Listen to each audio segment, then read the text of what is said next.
Kisah pilu Guntur, pria tinggal dalam gua di Jepara bersama anak yang difabel.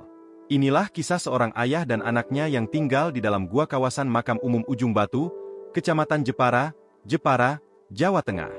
Dalam video yang diunggah oleh pemilik akun TikTok Kabar Jepara, pada Kamis, 6 Juni 2024, tampak lokasi goa yang ditinggali pria tersebut. Gua itu sendiri berada di bawah tebing setinggi 15 meter. Sedangkan mulut gua yang dijadikan tempat tinggal oleh pria itu, memiliki lebar sekitar 5 meter.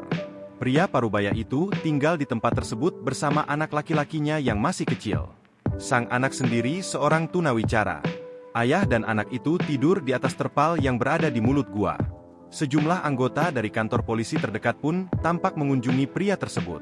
Dilansir dari Tribun Jateng melalui sejumlah sumber, pria itu sendiri bernama Guntur, warga Ujung Semi, Kecamatan Wedung, Kabupaten Demak. Guntur mengaku sudah menjadi gelandangan di Jepara selama 2 tahun. Sedangkan ia baru 2 minggu ini tinggal di goa tersebut. Awalnya Guntur sempat tidur di gudang rongsok yang berlokasi 20 meter dari gua.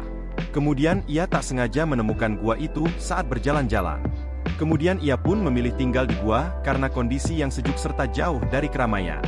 Guntur sendiri berjualan kangkung di Taman Rusa Pendapa, Kabupaten Jepara.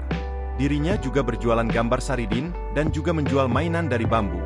Di Demak sendiri Guntur sudah tak punya rumah. Sedangkan saudaranya masih ada, namun dirinya merasa sungkan.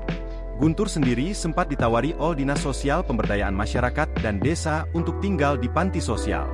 Namun ia menolak dengan alasan ruangan tertutup. Ia mengaku lebih nyaman tinggal di alam terbuka.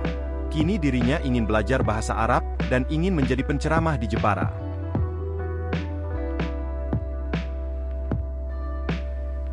Download Tribun X sekarang, menghadirkan lokal menjadi Indonesia.